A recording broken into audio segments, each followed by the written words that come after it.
नमस्कार विद्यार्थी मित्रांनो, आज आपण या ठिकाणी एक्सेलमध्ये फॉर्म्युला कसा वर्किंग करायचा ते आज आपण या ठिकाणी पाहणार आहोत।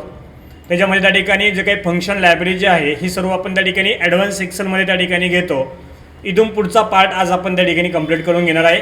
त्याच्यामध्ये त्या ठिकाणी पहिला जो पार्ट आहे तो म्हणजे नेम मॅनेजर, आणि त्यामध्ये आपण त्या ठिकाणी डिफाईन नेम असं या ठिकाणी पाहणार आहे। डिफाईन नेम म्हणजे काय की एखादं वर्किंग करत असताना जर त्या ठिकाणी एखाद्या सेलला तर तुम्हाला त्या ठिकाणी नाव डिफाईन करायचं असेल तर त्या ठिकाणी तुम्ही डिफाईन नेमचा उपयोग या ठिकाणी करू शकता। या ठिकाणी बघा मी काय करेल की इथे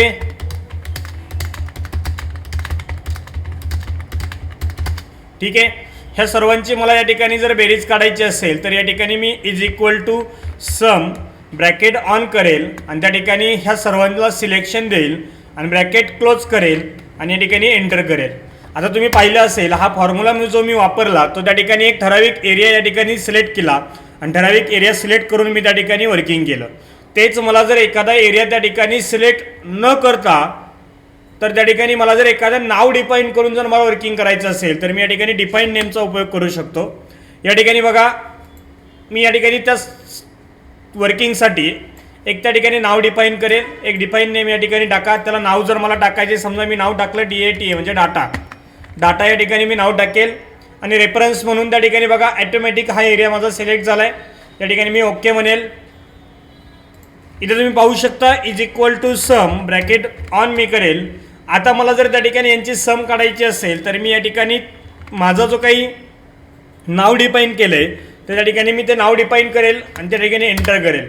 तुम्ही पाहू शकता या ठिकाणी मी ते नाव डिफाईन करून त्या ठिकाणी कशा प्रकारे आन्सर या ठिकाणी काढले।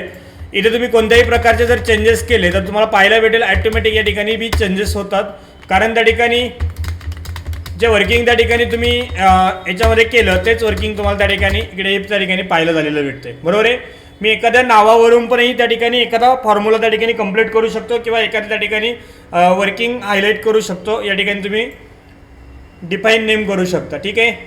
त्या ठिकाणी तुम्हाला वेगवेगळ्या नावासाठी वेगवेगळं नाव डिफाईन करायचं असेल तर वेगवेगळ्या वर्किंगसाठी वेगवेगळं नाव डिफाईन करू शकता। ते एडिट करायचं एडिट करू शकता, डिलीट करायचं या ठिकाणी तुम्ही डिलीटही करू शकता। म्हणजे तुम्हाला डिलीट करायचं असेल तर त्या ठिकाणी तुम्ही डिलीटही त्या ठिकाणी वर्किंग करू शकता, ठीक आहे। त्याच्यानंतर पुढची कन्सेप्ट काय की ट्रॅक डिपेंडेड आणि ट्रॅक प्रेझेंटेड।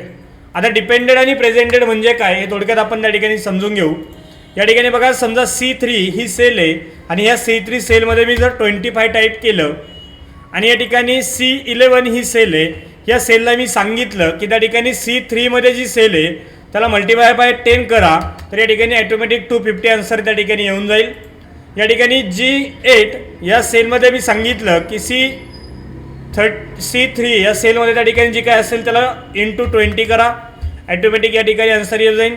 G3 या सेलला मी काय सांगितलं की C3 मध्ये जी काही सेल आहे तिला मल्टिप्लाय बाय 30 करा। या ठिकाणी बघा तुम्ही पाहू शकता की मी एक सेल जर चेंज केली म्हणजे त्या ठिकाणी फक्त मी एकच सेल चेंज करतोय पण ॲटोमॅटिक तुम्ही पाहू शकता की त्या ठिकाणी बाकीच्या सेल या ठिकाणी चेंज होतात आहे, ठीक आहे। म्हणजे या ठिकाणी तुम्ही पाहू शकता ॲटोमॅटिक बाकीच्या सर्व सेल त्या ठिकाणी वर्किंग होतात, कारण मला एवढंच सांगायचं आहे की त्या ठिकाणी ह्या एका सेलवरती बाकीच्या सेल त्या ठिकाणी काय आहे तर डिपेंड आहे। आपल्याला दाखवायचं असेल आपण दाखवू शकतो, अशा प्रकारे त्या ठिकाणी आपण कोणती सेल कोणावरती डिपेंड आहे हे आपल्याला त्या ठिकाणी दाखवता येतात। मला त्या ठिकाणी ज्या ॲरेज त्या रिमूव्ह करायच्या मी या ठिकाणी रिमूव्ह करू शकतो। त्यानंतर प्रेझेंट म्हणजे ही कोणावरती प्रेझेंट आहे हे आपल्याला पाहायचं असेल तर त्या ठिकाणी आपण पाहू शकतो। म्हणजे त्या ठिकाणी ही जी काही सेल आहे ही कोणावरती त्या ठिकाणी प्रेझेंट आहे हे आपण त्या ठिकाणी पाहू शकतो, त्यावरती वर्किंग करू शकतो। अशा प्रकारे त्या ठिकाणी वर्किंग करता येईल। पुन्हा त्या ठिकाणी मला त्या ज्या काही सेल आहे त्या रिमूव्ह करायच्यात मी त्या ठिकाणी रिमूव्ह करू शकतो। या ठिकाणी बघा शो फॉर्म्युला आहे। आता बघा इथं 10,500 त्या ठिकाणी आन्सर आले, बरोबर आहे। आता मला सांगा हे 10,500 आन्सर त्या ठिकाणी मी कुठं टाईप केलंय का? नाही। हे 7,000 मी कुठे टाईप केलंय का? नाही। मी 3,500 कुठे टाईप केलंय का? नाही। पण त्यासाठी त्या ठिकाणी मी जो फॉर्म्युला ॲप्लिकेबल केला आहे तो जर मला पाहायचा असेल तर या ठिकाणी मी शो फॉर्म्युलामध्ये पाहू शकतो आणि त्यासाठी त्या ठिकाणी वर्किंग करू शकतो। बघा मी त्यासाठी जो फॉर्म्युला ॲप्लिकेबल केला होता तो फॉर्म्युला मला या ठिकाणी दिसून जाईल। मी शो फॉर्म्युला केल्यानंतर मी त्यासाठी कोणता फॉर्म्युला ॲप्लिकेबल केला आहे हे मला त्या ठिकाणी पाहायला भेटेल, ठीक आहे। त्यानंतर इव्हॅल्युएट फॉर्म्युला आहे। या ठिकाणी बघा मला सांगा 2 + 2 किती? 4, 4 + 2 6, 6 + 2 8, 8 + 2 10, 10 × 10 किती झाले? 100 गुणिले 10 किती झाले 1000 डिवाइड बाय 2 केल्यानंतर 500 येतात, परत डिवाइड बाय 2 केल्यानंतर 250 येतात, त्यानंतर परत डिवाइड बाय 2 केल्यानंतर 125 येतात, -25 केल्यानंतर 100 येतात आणि डिवाइड बाय 10 केल्यानंतर 10 येतं आणि -10 केल्यानंतर 0 आन्सर येतं. बघा आपण त्या ठिकाणी सिक्वेन्समध्ये वर्किंग करून सुद्धा आपलं आन्सर 0 आलं आणि या ठिकाणी 20.5 आलं. आता तुम्हाला त्या ठिकाणी पाहायचं असेल की आन्सर कशा प्रकारे आलंय तर त्या ठिकाणी तुम्ही इव्हॅल्युएट फॉर्म्युलाचा उपयोग त्या ठिकाणी करू शकता. म्हणजे त्या ठिकाणी एखादा आन्सर जर तुम्हाला त्या ठिकाणी चेक करायचं असेल की ते आन्सर कशा प्रकारे त्या ठिकाणी आलंय तर त्या ठिकाणी तुम्ही इव्हॅल्युएट फॉर्म्युलाचा उपयोग या ठिकाणी करू शकता. या ठिकाणी बघा इव्हॅल्युएट फॉर्म्युलामध्ये वर्किंग करत असताना बोडोमॉसचा उपयोग केला जातो.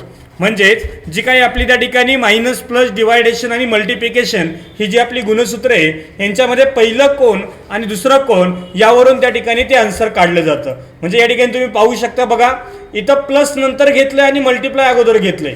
म्हणजे 20 × 10 हे अगोदर घेतलंय आणि त्या ठिकाणी 8 + 20 हे नंतर त्या ठिकाणी घेतलं जाईल.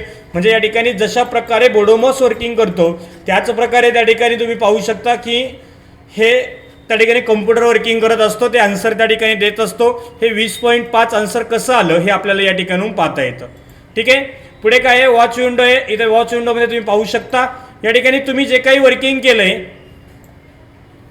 ते या ठिकाणी तुम्हाला दाखवता येईल. कुठे काय वर्किंग केलंय हे सगळं त्या ठिकाणी तुम्हाला पाहायला भेटेल. ठीक आहे, बघा आता या ठिकाणी आपण पाहू शकतो की त्या ठिकाणी बुक नेम काय आहे न्यू मायक्रोसॉफ्ट एक्सेल वर्कशीट. त्यानंतर शीट नंबर 1 म्हणजे शीट नंबर 1 वरती आपण वर्किंग करतोय. सेल नंबर K6 या सेलमध्ये त्या ठिकाणी 20.5 ही व्हॅल्यू आहे आणि त्यासाठी वापरलेला फॉर्म्युला आपल्याला या ठिकाणी दिसतोय. म्हणजे थोडक्यात आपण त्या ठिकाणी जे काही वॉच विंडो आहे त्याच्यामध्ये त्या ठिकाणी जे काही वर्किंग त्या ठिकाणी केलं हे त्या ठिकाणी वॉच विंडोमध्ये आपल्याला त्या ठिकाणी पाहायला भेटेल. त्यानंतर कॅल्क्युलेशनचा ऑप्शन आहे. या ठिकाणी बघा 20, 40, 60, 80 इथे मी त्या ठिकाणी काही वर्किंग या ठिकाणी करेल.